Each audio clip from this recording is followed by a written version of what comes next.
ايه ده؟ مش ممكن. مش عايز تفاصيل ولا كلام، انا ما بقتش ناقص ولا عالم. كريم موجود، انا متاكد انه موجود. انا مش اقل من الناس اللي بتموت كل يوم. انا شفت كريم. ايه؟ واحد عمال يقول لي شفناه في الكنيسه، واحد يقول لي شفناه في الجامع، واحد يقول لي مش عارف شفناه فين. هو ايه الجنان ده؟ هو خلاص كل واحد فينا بقى يعمل اللي على مزاجه.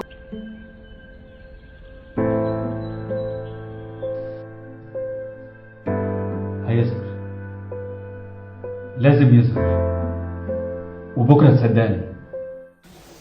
اهلا بكم من جديد. ما زلنا متواصلين مع حضراتكم، وحالا هنبدا فقرتنا الثانيه مع المبدعه مارينا ابراهيم، مخرجه سينمائيه شابه حاصله على جائزه افضل فيلم في مهرجان مومباي، وخريجة المدرسة العربية للسينما والتلفزيون، وعضو نقابة سينمائيين شعبة إخراج، وأيضا عضو اتحاد كتاب مصر شعبة سيناريو، وصيدلانية بمستشفيات جامعة الفيوم، وقامت بإخراج فيلم روائي قصير بعنوان صاحب الحكايات.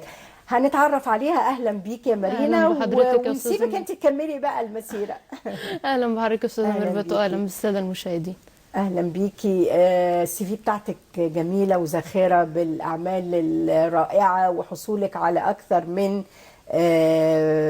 عضو في اكثر من مكان.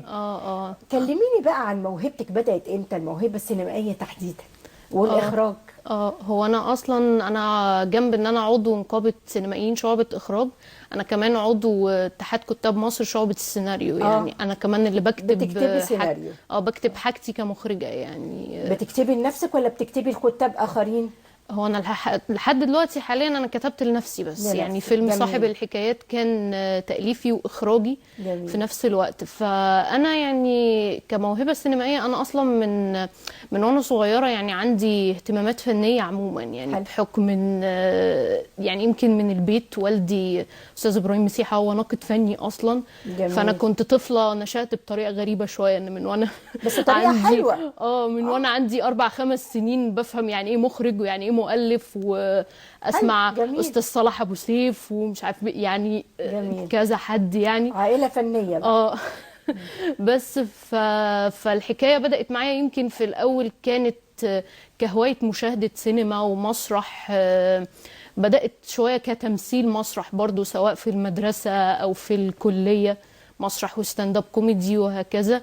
وبعد كده بدأت أكتب. يعني أنا في الأول مثلا كنت بكتب مسرح، وبعدين تعلمت كتابة السيناريو السينمائي، لأن طبعا السيناريو السينمائي مختلف حتى كشكل طبعا. سيناريو مختلف عن المسرح أكيد طبعا.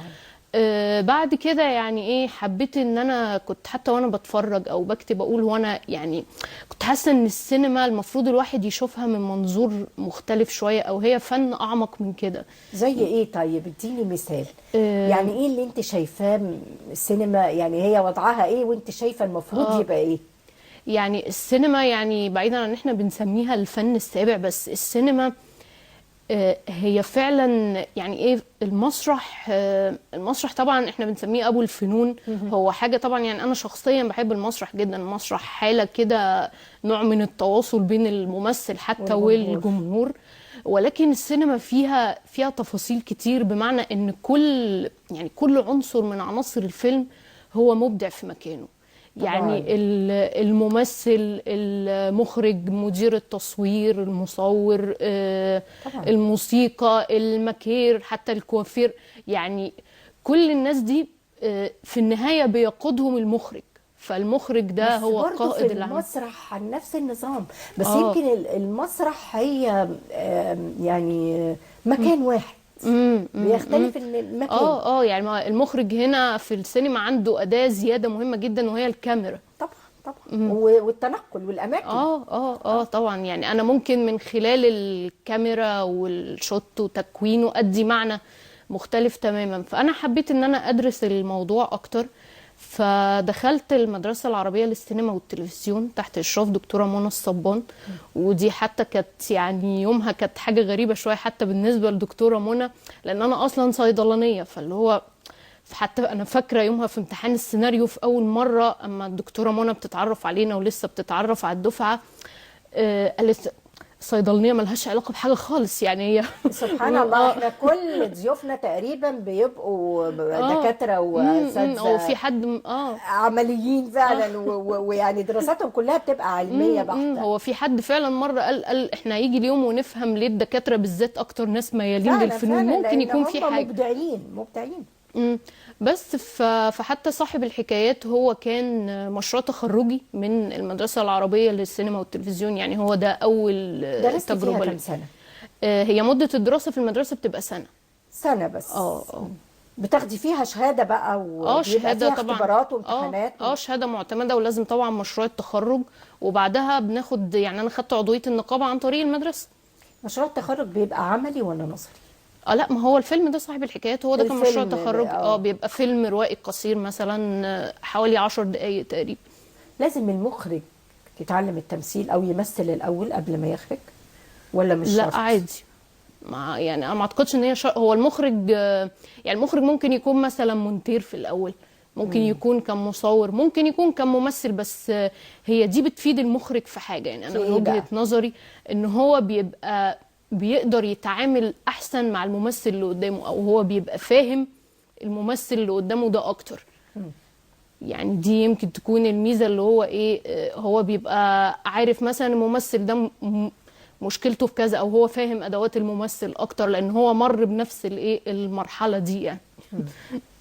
ايه يعني لفت نظرك بالنسبه للمخرجين، سواء اخراج مسرحي او سينمائي، من المخرجين اللي انت اتعلمتي منهم لما كنت بتتفرجي على اعمالهم؟ هو انا بصراحه يعني من اكتر الناس اللي انا بحب اتفرج عليهم وحتى افهم اعمالهم او اعرف كواليسها استاذ صلاح ابو سيف. طبعا صلاح ابو سيف يعني الراجل ده حاجه كده. وحتى انا كنت في حاجه كنت بحبها قوي، لان طبعا دكتوره منى كان يعني استاذ صلاح ابو سيف كان استاذها، فهي حتى كانت احيانا تبقى حاطه لنا في المنهج. كان في حاجات انا كنت بحبها قوي، اللي هو مثلا فيلم الزوجة التانية مثلا كانت تبقى جايبه لنا مثلا حاجات عشان نتعلم احنا حاجات معينه في الاخراج، حاجات بخط استاذ صلاح ابو سيف. هو مثلا كان مسكن الادوار دي ازاي، مش عارف عامل ايه هنا في التصوير، هكذا يعني. فاستاذ صلاح ابو سيف انا يعني بحب حاجته جدا. طبعا يسمى رائد الواقعيه، دي مش من فراغ يعني. برضو حتى في يعني يمكن في اساتذتنا القريبين من الناس، لان انا برضو انا بحب الاتجاه الكوميدي شويه، بعيدا عن ان صاحب الحكايات ما كانش كوميدي، بس انا بحب الاتجاه الكوميدي شويه. فمثلا من المخرجين اللي انا بحترمهم جدا استاذ وائل احسان، لانه يعني من الناس اللي ليها اسهامها برضو في الفتره اللي فاتت دي كلها ككوميديا. في ناس كتير، استاذ علي عبد الخالق برضو طبعا من المخرجين يعني الكبار. ادونا استاذ محمد خان، يعني الراجل ده دايما بحس ان حتى تصويره للاماكن، يعني لما بيبين الشوارع والدنيا بيبقى له روح مختلفه. يعني احنا يعني هو مخرج نعرف بصمته، اما اشوف ده اقول دي حاجه استاذ محمد خان اكيد، عشان التصوير.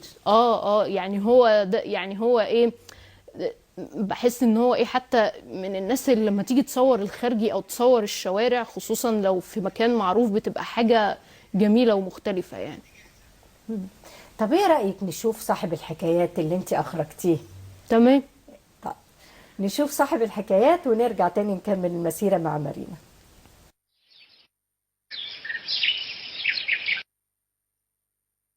الحمد لله على سلامتك يا دكتور هبه. الله يسلمك يا دكتور. هنتكلم رسمي بقى، عشان انا زعلانه منك.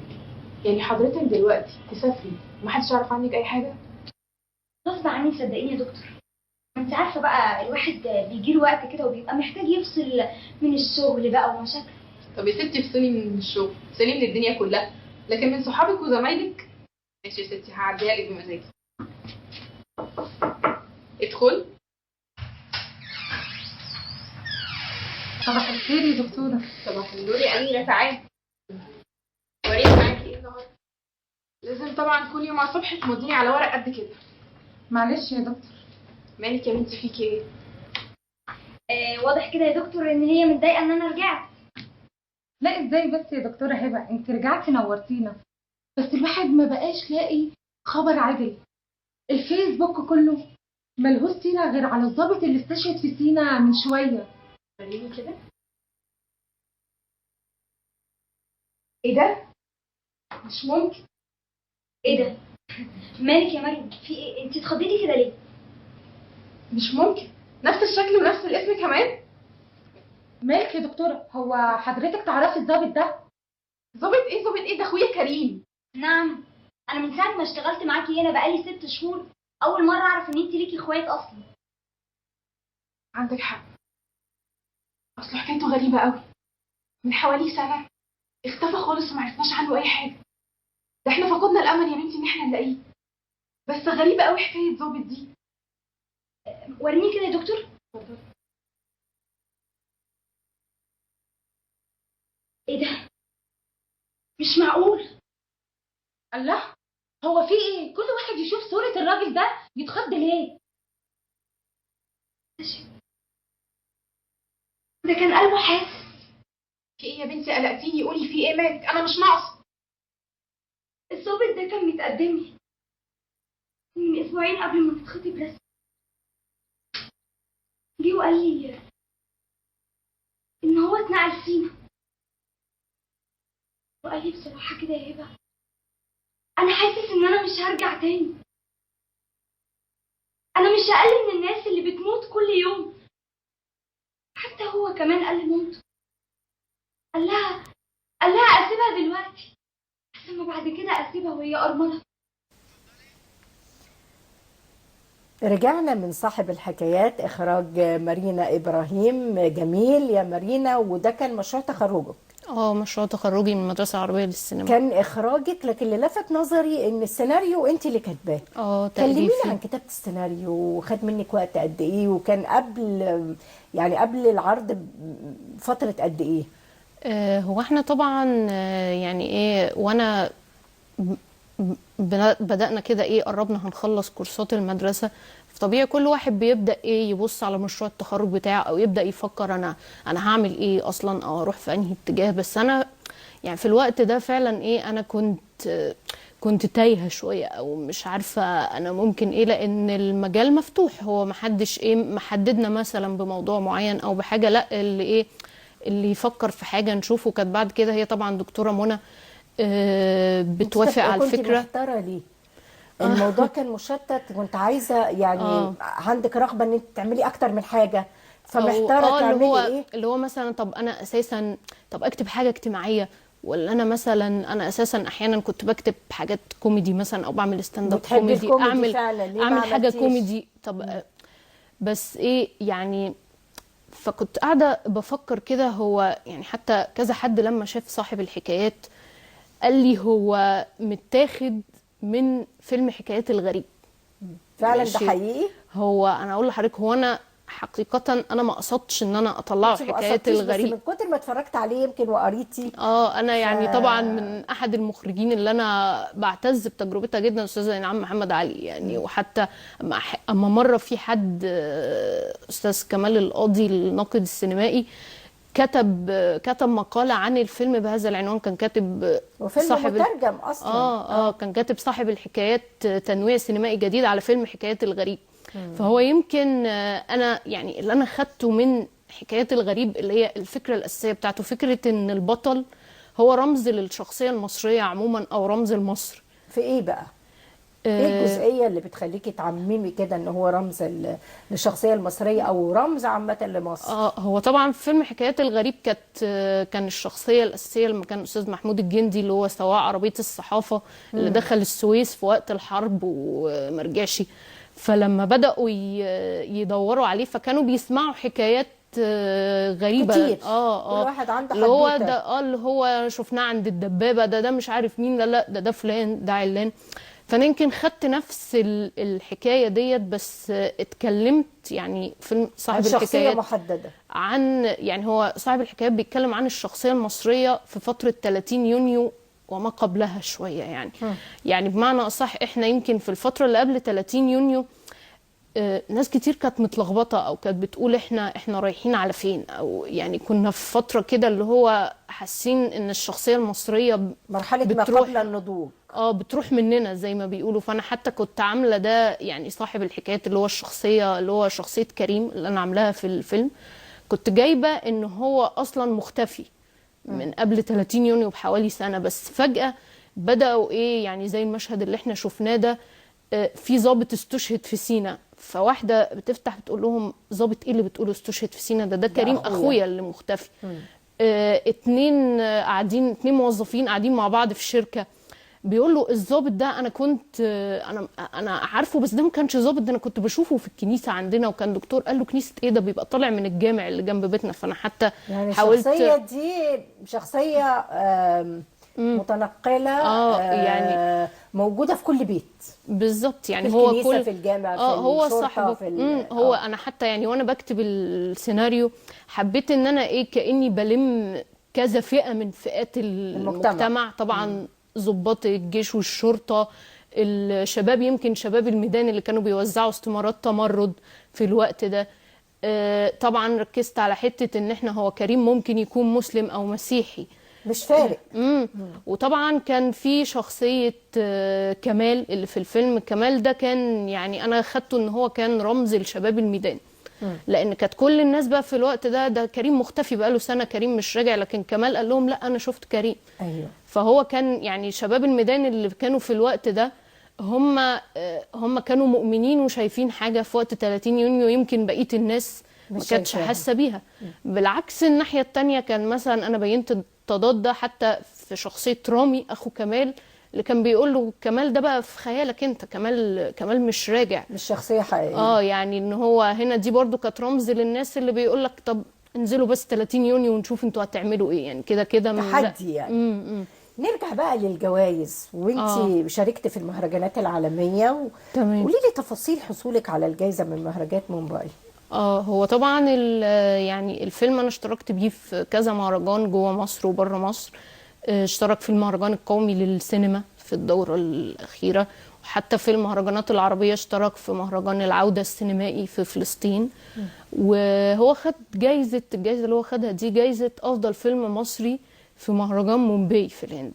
وحتى يومها يعني كانت يعني تفاصيل الجائزة ان هم قالوا يعني هو مش افضل فيلم مصري بمعنى مصري او احنا بنصنفه كجنسيه، ولكن هو افضل فيلم بيعبر عن بلده. فدي بالنسبه لي كانت يعني حاجه. كان معاكي مشاركين تاني اكيد من مصر في المهرجان. بس فيعني دي كانت بالنسبه لي، لان يعني هو صاحب الحكايات انا بسميه حدوته مصريه، يعني لدرجه ان في ناس قالوا لي هو ايه المانع ان صاحب الحكايات يبقى له اجزاء تانية، احنا عايزين نكمل مع شخصيه كريم شويه يعني. فانا فعلا دي احد المشاريع اللي انا بفكر فيها لقدام، بفكر ان انت تكملي. ممكن يكون في صاحب الحكايات 2، بس ممكن يكون بصورة تانية أو على فئة معينة من المجتمع أو في فترة زمنية تانية برضو غير 30 يونيو. يعني ده اللي اتعرض عليكي في المهرجان مومباي؟ ان انت لا ده هنا في العموم يعني في طب وإيه اللي ممكن تضيفيه في الجزء الثاني أو حكاية الغريب 2 أو صاحب الحكايات 2؟ هو أنا فكرت في حاجة كده يعني إن ممكن صاحب الحكايات 2، يعني أنا مش هقول بحكم عملي كصيدلانية، ففكرت ان ممكن كريم هو كان في فترة يعني كان الشخصية المصرية كانت بطل فيها، او تحديدا مجموعة معينة من فئات المجتمع اللي هم الجيش الابيض في وقت كورونا. فنفسي ان ممكن تكون حاجة زي دي هي نقطة البداية في صاحب الحكايات. واحنا نطلع نماذج من الجيوش البيضاء ده حقيقي اللي بتظهر في شتى المجالات يعني. يعني لان طبعا يعني كان في الوقت ده سواء الاطباء، الصيادله، التمريض، كانت الناس دي فعلا هم اللي بيحاربوا في الوقت الصعب ده. كان يعني في تكاتف يعني من مشروعك السينمائي المستقبلي اللي بتفكري فيه.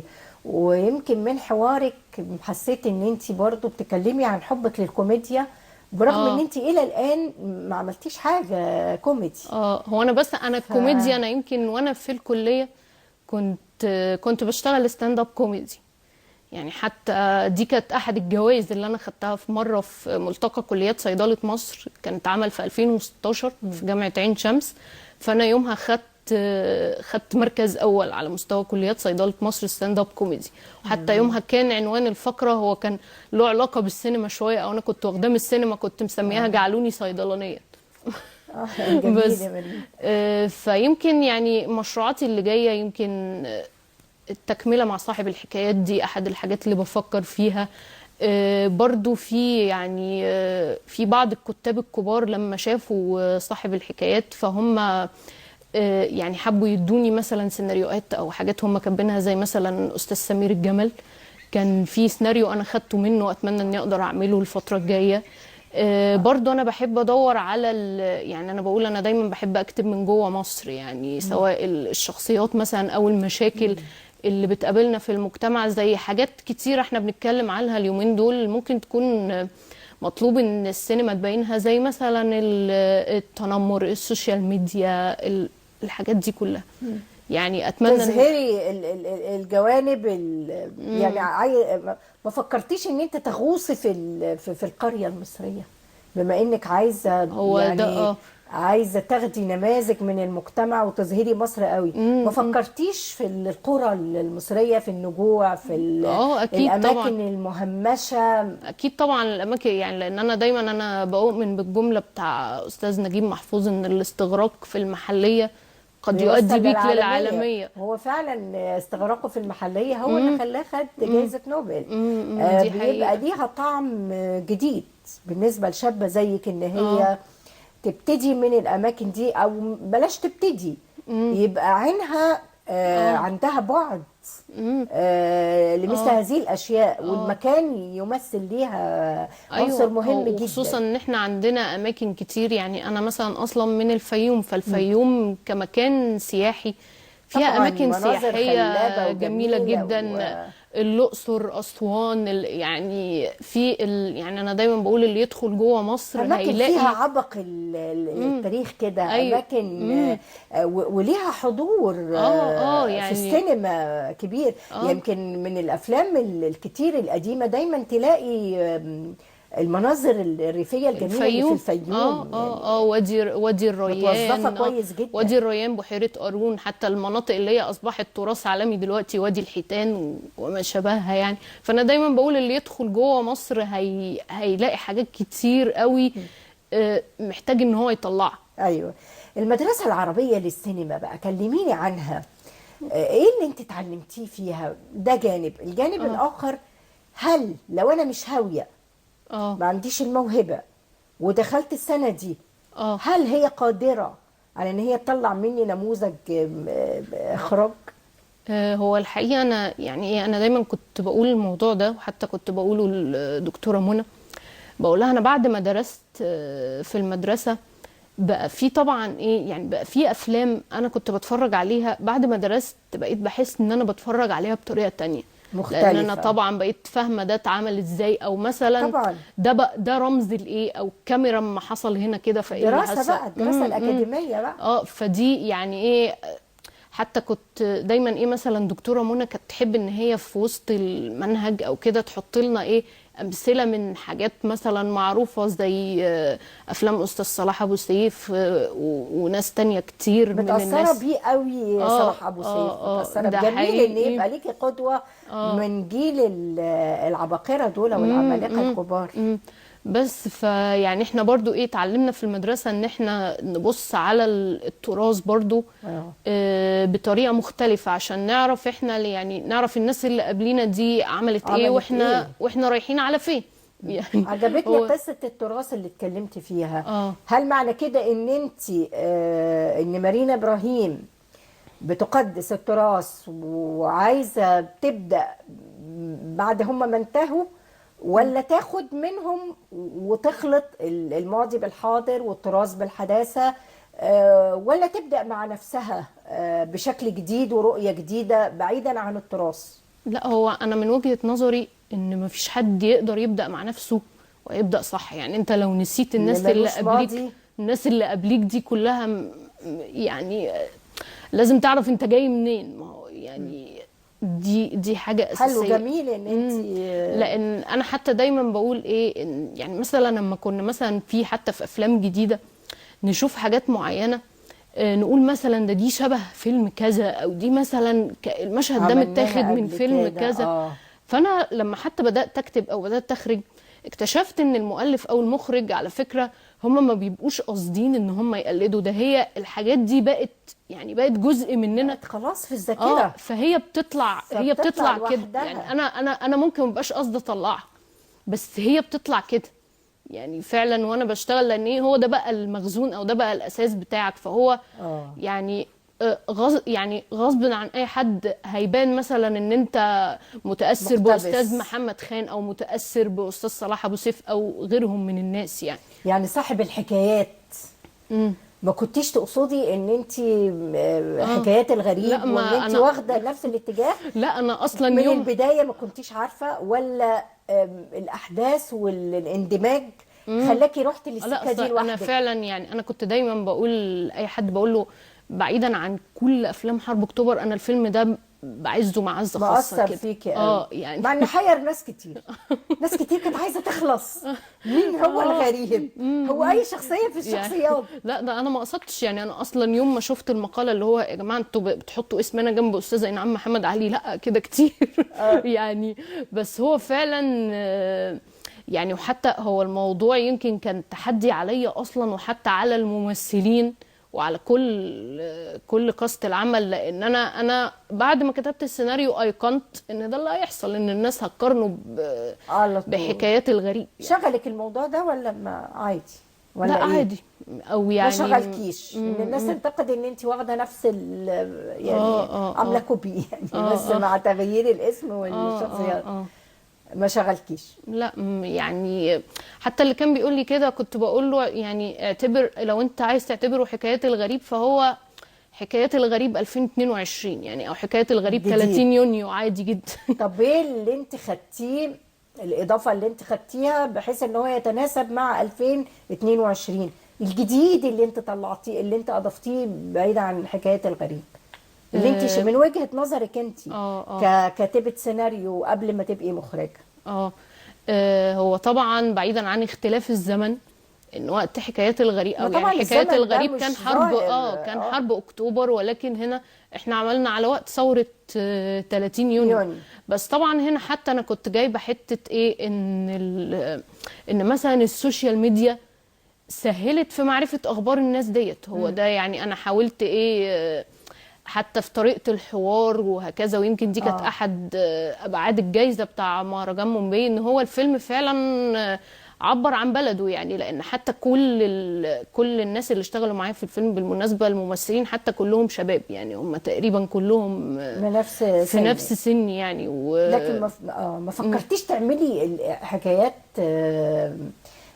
او صاحب الحكايات برؤيه حديثه بعيدا، يعني تاخدي نفس النمط 30 يونيو بس بعيد عن حكايات الغريب؟ ولا ما فكرتيش؟ هي الفكره ان هنا يمكن الرمز اللي فرض نفسه، او هو فرض، لان انا خدت الرمز.